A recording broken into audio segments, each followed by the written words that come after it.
trying to decide what to do with NC40A #1 in terms of dial. So I thought maybe I can put just a dial counter that shows how many kilohertz per turn and use that for calibration. This is a 10-turn pot.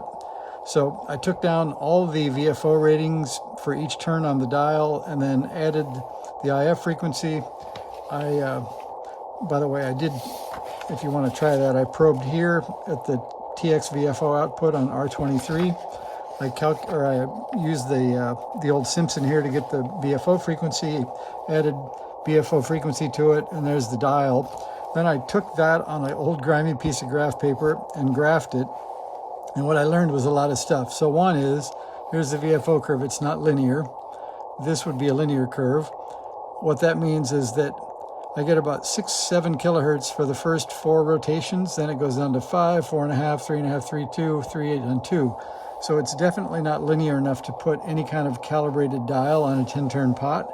So it looks like it's going to be some kind of audio enunciator or maybe a digital display on the front.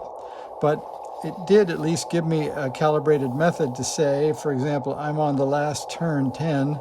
If I turn down, there's turn 9, that means I'm at about 7045. I can tune down, and you can see it's about, about a quarter of a turn of audio range to tune a station in.